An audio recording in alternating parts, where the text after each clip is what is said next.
I was on the road at 7 in the morning for 6 miles. I always ran off 4 pounds. Then I'd drink fruit juices, eat crumbs and toast, and go to bed for about 3 hours of sleep.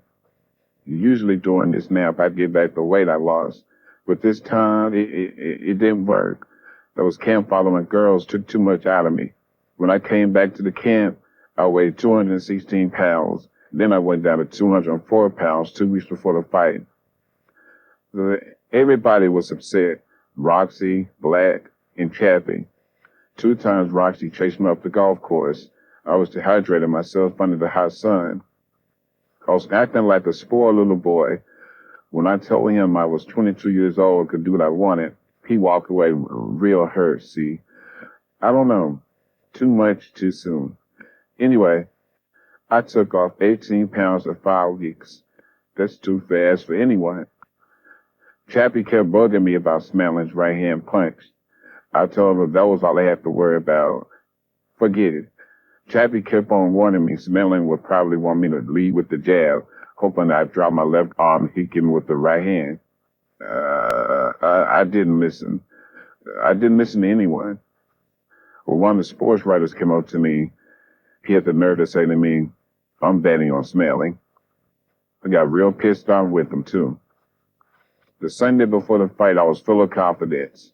One of my sparring partners, who had a punch like Schmeling, he quit after 1 round. The other partners were easy game. I beat all of them. I was hell that day. The only problem was that I reached my peak, and the fight was 5 days away. Roxy, Black, and Chappie were worried.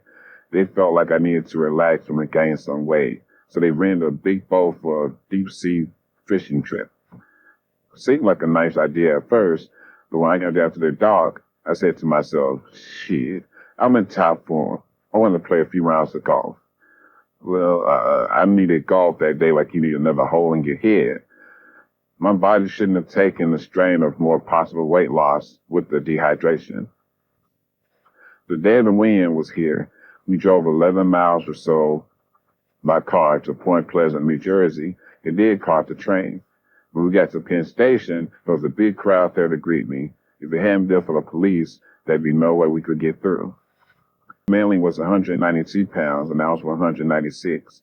We hardly talked except to say hello. But just as we finished weighing in, the fight was postponed until the next day because of rain. I just lazed around that day. It didn't bother me. What did bother me and Mike Jacobs was the box office receipts.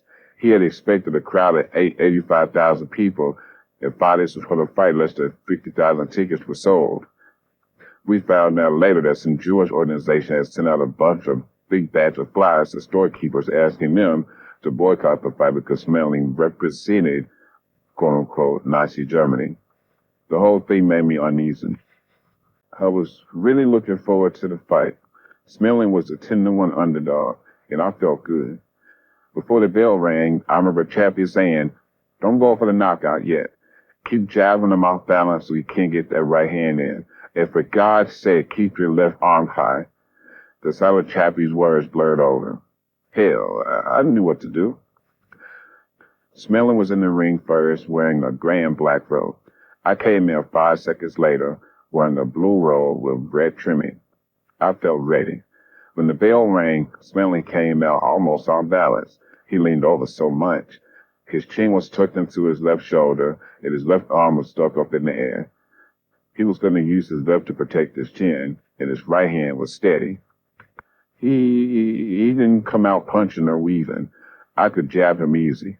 I jabbed till his eye was almost closed in the first round. When I look at some of those old fight films, I could kick myself. His left was so high that his body was wide open for a right hand. Anyway, he couldn't get a shot at me.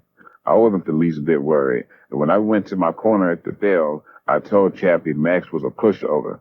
I would get him any time with the left hook. Chappie annoyed me when he told me to keep on jabbing him with the high left and not to drop that arm for a hook for about 3 or 4 rounds. God, I wish I had listened to him.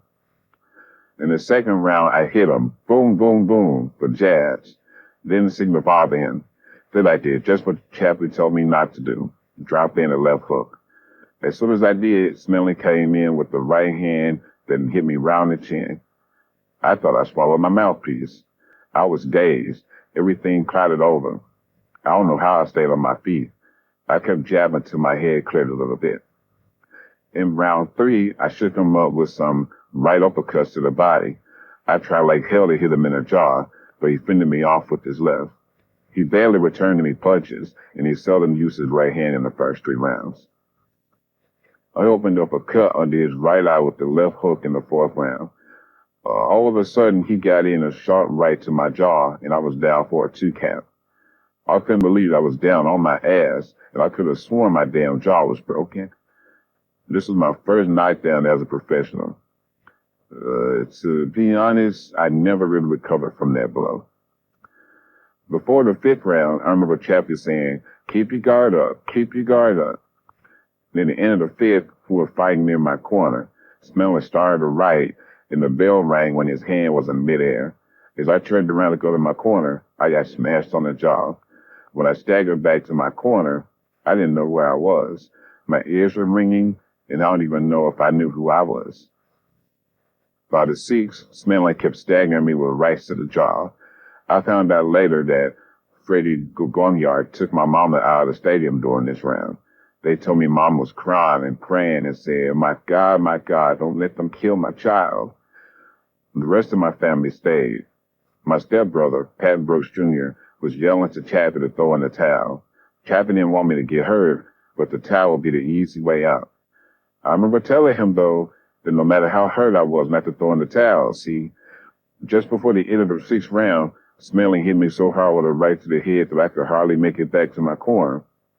That punch finished me off for keeps. Everything was in a fog. I was fighting now on pure instinct. I lost my poise so much that when I went to make a body attack, I hit low twice.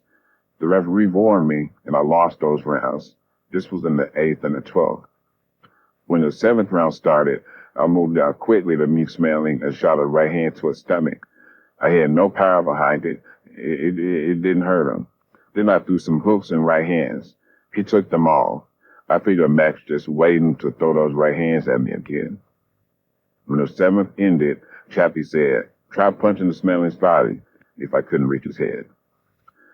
The bell rang for the 8th, and when I came out, my legs felt weak. Schmeling started shooting right hands again. I couldn't shake them off like I had in the earlier rounds. He hit me with 3 solid rights to the jaws to round ended. In the 9th, he just kept hitting me with right hands. By the 10th, I seemed to regain my senses. I began punching out at Schmeling, and when my blows failed to drop him, I became annoyed.